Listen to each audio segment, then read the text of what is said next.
One of the funniest hater comments I ever got on this YouTube channel was actually in my home tour video. And while most of the feedback was overwhelmingly positive, there were some salty comments, and one of them said that it was way too barren and it looked like anorexia for homes. I just thought that was the funniest thing. I couldn't even get mad at it because one, it's hilarious, and two, if someone has a problem with how I am living, that's kind of just their problem. But I do want to address the fact that the way I live isn't for everyone, and I'm not here advocating my coaching plan or minimalism plan and step-by-step guide of do it my way and live exactly how I live, because if you're familiar with my content, you know that that is bogus BS. I hate prescriptions for life. I am all about freedom of living, but I am so passionate about the minimalist message because while I'm an advocate for personal freedom, I'm not an advocate of negative externalities, meaning the way you live is having a negative impact on the environment and the planet and the animals, the water that we drink, the air that we breathe. And that is certainly coming from the overconsumption that we have here in the West. So that is why I'm such a strong advocate of minimalism. Now, do you need to take it to the extreme that I am at? No, but there is a gradient and a recipe for yourself that will work, and that comes with personal reflection and not necessarily just monkey see, monkey do, copy what's on the internet. You need to start learning to ask the right questions so that you can find your brand of minimalism that works for you. And especially if you're someone who is slanting towards the more extreme area of the spectrum, you're definitely going to get a lot more, I would say, flack or questioning from the people in your life, because when you're in any extreme outside of the norm in society, people often like to point the finger and say that you are wrong or something is wrong with you. And while that definitely can be this case, that we love to put disorders on things, everything's a disorder these days. Well, I've even heard veganism be called a disorder, and I'll get to that in a second here. But well, there definitely are some fringe mental health things that can overlap with certain lifestyle choices for sure. For the most part, there's some questions you can ask yourself as you are deciding to let certain things go out of your life and curate a style of living within your home that is very much outside of the norm, or whether it's a lot outside of the norm or just a little bit outside of the norm. There's some questions you can ask yourself to hone in on and come to terms with if it's the right thing for you, regardless of the noise that's outside of you or following some other prescription on the internet. You really need to sit with yourself and know what's right for you. So the biggest questions you have to ask yourself to discern between, is this a restrictive lifestyle or is this a positive lifestyle within minimalism or extreme minimalism? Because even within minimalism, there are, say, hoarders out there or maximalists or just average Joes that would point the finger at minimalism and say that's restrictive and that's wrong and that's not healthy just because it's outside of how they live. But remember, when the masses see someone living differently than them, not just in minimalism, but how someone eats or even how someone practices their faith, how someone lives, what decides to do, for the most part, if you are outside of the mainstream is going to point the finger and say they're wrong, because the mainstream probably feels either threatened within themselves because you are living differently than them, or they feel triggered because there's a part of them that doesn't feel free and maybe would want to live how you are living but doesn't think that they can, so they'll turn that and project it out into anger. So that's always something to remember. When someone gives you criticism for living differently, it's more just a reflection of where they're at, and it's not necessarily an accurate barometer of your choices. So what are the main questions and distinctions for you to ask yourself as you declutter, as you simplify your life and curate what matters to you? Well, really, with minimalism or extreme minimalism, it comes down to actually, I could paraphrase it into 3 different ones, but really to keep it simple for you, the biggest question is this an act of love or is this an act of harm for me? Is this action loving or is it harmful? Is this restriction, aka harmful, or is this releasing, aka loving for me? Does it feel like it's adding positive value to my life? Do I feel healthier and more enriched by letting this go? Or do I feel saddened and restricted or fearful and too controlling? So with every act that you are letting go of, whether it is something, a physical object like I talk about on this channel, but I also talk so much about letting go of habits and or digital consumption, things that aren't tangible, or relationships even, just always coming back to condense all those versions of the same question into one. Is it helpful or is it harmful? And at the end of the day, only you can know the answer to that. And a couple examples, I mean, to talk about just the physical things that I have let go of in my life. I've mentioned 1,000 times on this channel that with every single thing that I let go of, it did nothing but improve my life. I felt more free, I felt more just spacious, I felt more peace, I felt lighter, I felt more ease in my life. And even though there were some times where it was this particularly big or important declutter, there were a few times where I felt that tinge of guilt and oh no, but that always faded after usually a few minutes, or maybe sometimes it took a couple days, but it was always met with relief. And the more I got into practice of it, the more I found my own barometer of what things matter and do not matter to me. For example, I get the question a lot asked about books. People are flabbergasted that there's no books in my home, and it's not because I'm illiterate. I love to read, but I found in my own journey, I have absolutely no reason to hang on to every single book that I read. I don't need to prove that I read the book. It just adds clutter and heaviness when I move or takes up space, and I just really have no desire to keep a book after I read it. However, if you're a writer or you're someone who's just incredibly passionate about literature and you're going back to consult books over and over and over, and it makes sense for you to keep the books, then that's fine. Keep the books. That's your value system.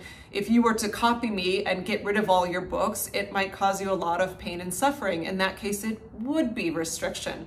So that's where, again, you have to, with anything on the internet, not just minimalism, but anything talking about health or diet or lifestyle or emotions, take everything with a grain of salt and see what strikes the inspiration. But you always need to come back to asking yourself and knowing your own truth, because nobody knows your own truth better than you, including me. But yeah, just with the examples of books or with decorations, sentimental items, that's another one. I let go of all sentimental things from growing up, or even from past loved ones, past relationships, whatever.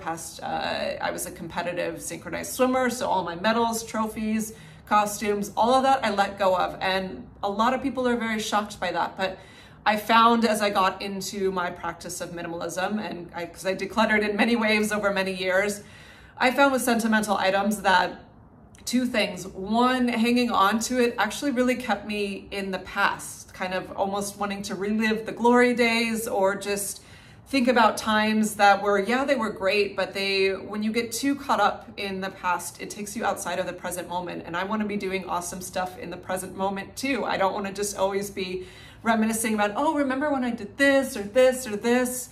And then you're not really living in the now, and you're not focused on creating something wonderful in this moment. So it's not about erasing history. I don't forget everything that I did, but it's bringing me to my second point on that. The memories of wonderful things in the past are in my mind and in my heart. If I think about something, I can still feel the joy or the sentimentality or the nostalgia for it, seeing a digital picture of it sometimes, or just remembering it and remembering the feeling of that time in my body. That's enough for me. So I don't need to keep sentimental items. So for me to let go of all those things, it was not an act of harm. It was not an act of restriction, because I wasn't saddened letting them go. I was relieved. And it keeps me more in the present moment and focused on the life that I'm living now.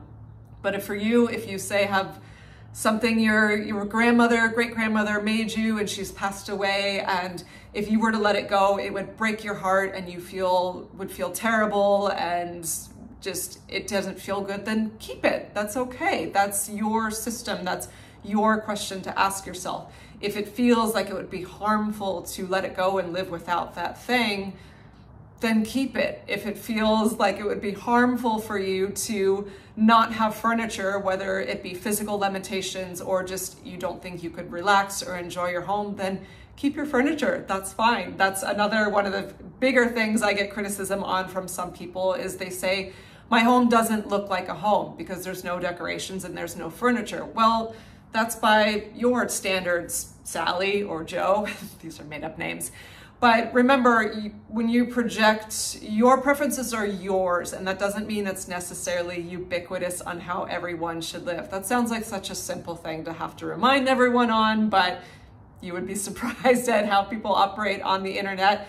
Groupthink is very real. The tunnel vision and echo chambers are a real thing. And again, outside of the norm, there are people that feel threatened, literally threatened, because I said I don't care to own a home, not my jam, and because I don't have furniture, because it triggers them, because people want to validate themselves by their choices. They want to feel like, yes, I've got life in the bag, I'm doing it right, look at my home, look at my decor, look at my furniture, I'm doing well as a, middle-class American, whatever. And that's great if they want to live like that, but if they are upset by someone else not living like that, then it points to, again, a place where in their heart they're not free for whatever reason. But that's their bag to work out. So you have your own bag to work out. If it feels like it would be secretly juicy and liberating to get rid of your damn couch, then lean in. But if you feel like, I want to be a minimalist, I want to be a good environmentalist, so I'm going to get rid of my couch and get rid of my table, and then you're sitting on the couch or sitting on your floor, eating your dinner on no table, and you're like, this sucks, then that's restriction. Don't do it. Get your couch back, or don't do it in the first place. If you feel like you're forcing yourself to do something for an ideal, for someone else's prescription, then don't do it. The more you get in tune with yourself, and this is why I speak to digital minimalism and silence so much, because when you come back to yourself and stop listening to the noise so much, these decisions become a lot easier, and you will know the difference between force versus flow. If you sit, you'll know, oh, it would be great to get rid of all of these things in my wardrobe, or not have this dumb fake plant that's like giant in my home anymore, or be able to just have a folding chair instead of this big couch that's a million. You'll know what feels exciting and enticing and like a thread you want to follow versus what feels like nervous and unhappy and upset and deprivation. That's, again, I have used this tagline many times. Is it liberation or is it deprivation? You will know the feeling if you sit with yourself long enough. And if it feels like deprivation, if it feels like sadness, if it feels like too much control, or like you're going to be living without something then you love, then you know that's where you need to draw the line and stop and say, it's okay to keep these things. My brand of minimalism is mine. Similarly with things like habits coming out of your life. I don't watch TV. I've shared that many times. I do not feel restricted or deprived in one little ounce of that at all. I do not miss it. I used to be a total addict with it. And yes, I know there's some fun shows out there, but for the most part, it's a total time suck, and I felt like I wasted my life, and I would get mad addicted and binge it, and it would just zone me out. And with television in particular, it has a way to addict you and draw you in. And movies are like, there's a start and a stop. It's 2 hours of your life, sure. But television shows, especially with streaming services, where you can watch 20 episodes at once, it will suck you in. And when you're numbed out watching a show for hours on end on your weekend or on your evening, that's a great way to distract you from the fact that you may be really unhappy with some things in your life, and there's a lot that could use attention, whether it's a job you don't like, or relationships that are suffering, or your health that is suffering. If you're binge watching on TV shows, that's really self-medicating and no different than self-medicating on alcohol or self-medicating on recreational drugs. it's not the best way to live a life of passion and purpose and deep meaning for yourself. So cutting out television, that was not restriction at all. That was complete liberation from something that was causing me harm. And in the same way that I don't drink alcohol anymore because that added no benefit to my life. Alcohol didn't really make me relax. It made me sure a little bit more talkative and social, but I felt like shit the next day after drinking even just a tiny bit. And for someone that does value my health so much, and alcohol on top of making me feel physically not great, it would cause mental stress and emotional stress. Anxiety and depression would totally go through the roof when I drank that stuff. So cutting out alcohol and never drinking at a party, never drinking with everyone on New Year's or at a wedding, like, I don't care. I am super happy to not have it in my life. So that's not an act of restriction. That's an act of liberation. And that's an act of love to keep something harmful out of my life. For you, if you're someone that can enjoy, say, a glass of wine here or there, and it makes you relaxed and you sleep better with it, that's another thing. Alcohol would not let me sleep. It was like a stimulant for me. But if it's something that adds value to your life and is not harming you in any way, then okay, keep it. That's fine. That's for you to know that answer to. But again, the more you take those pacifiers out of your life, and alcohol can be a pacifier, as I was mentioning with TV, if you come home from a job you don't love so much and your first thing is pour that glass of wine or drink that beer and sit on the couch, oftentimes that's hiding bigger issues of things that need attention into your life. So that's something you can sit with yourself on. Am I avoiding bigger issues in my life? Am I putting a Band-Aid on things? Am I having a pacifier by consuming these substances? And while it may feel like restriction to, I don't get my 5 o'clock wine, it could be an opening for you to explore inner depths of yourself and look at things that really do need attention and where growth and transformation could happen. And again, that doesn't mean you have to never drink again. For me, it's easy to not drink. It's just like, I don't even think about it. Honestly, to think about like a tequila soda or a vodka cranberry right now, like, that repulses me. But for you, if it is, again, something you really enjoy, the line between an enjoyment and something that's a pacifier, that's something only you can know, and what your boundaries are and your habits are. But if you pull it out for a little bit, a lot of clarity can come from that. And maybe you can invite it back in, but in a more tailored way that's not infringing upon really your personal relationship with yourself and your inner workings and your spirit and the needs of that, and being able to listen to that. Something I have invited back into my life is coffee. I've had a few videos on this. Not full caf. I would probably have a heart attack if I had a just regular caffeinated cup of coffee. I've invited decaf back in. I've shared, I do have a whole video why I quit coffee after drinking it for 20 years, and I still would say I'm not a coffee drinker. As again, I cannot drink regular coffee. That would probably kill me. It was very originally an act of love to restrict coffee out of my life. Even though I had loved it for so long, it was causing enormous health problems. And if you're more interested in an in-depth video on that, check out that video. But to give the quick summary on that, I was having major anxiety issues and sleep issues and almost sort of hormonal issues, but the anxiety was the biggest problem. And I was completely dependent on it and felt totally awful, brain fog, non-functional, massive migraine if I didn't have it. So getting off of it, it took a long time because I was very addicted, but that initial restriction was an act of love because I could actively see how something was harming me so much. And now for about a year, I haven't been on it. I have explored with inviting back in decaf and like a very small amount, like a little, just small decaf Americano, and not every day. I definitely do not want to go back to the habit of having something every day and be dependent on it.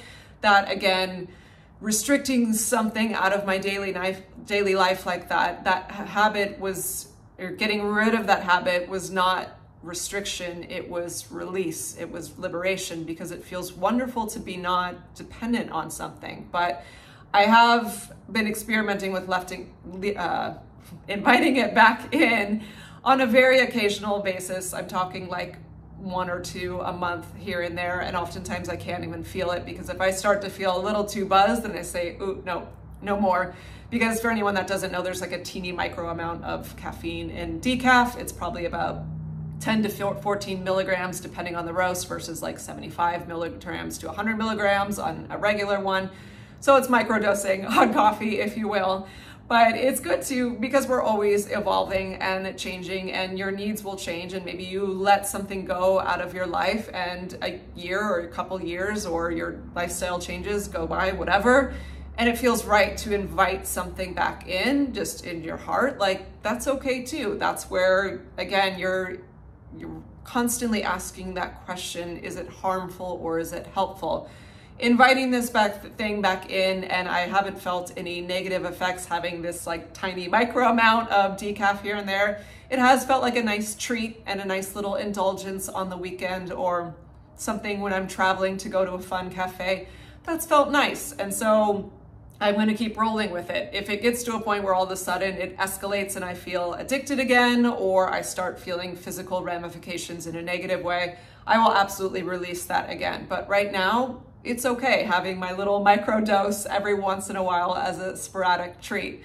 So, okay, those are just some personal examples for you of restriction versus liberation. And again, those are my limitations, my boundaries, if you will, but yours are not going to be the same. And that's the whole point of this, is there are thousands of minimalism videos out there, and a few extreme minimalism videos out there, because, you know, there's kind of of course, there's a few of us, but it's kind of funny that even extreme minimalist content is going to be extremely minimal on the YouTube world, if anyone's out there getting that double entendre. But anyway, whether you want to be a minimalist or an extreme minimalist, and you are worried about this being a too restrictive of a lifestyle, or you have peers around you, or people in the mainstream saying you're being too restrictive, tune out the noise, tune into yourself, and just ask yourself, does it feel loving? Does it feel peaceful? Does it feel enjoyable? Does it feel freeing? Does it feel exciting to let these things go?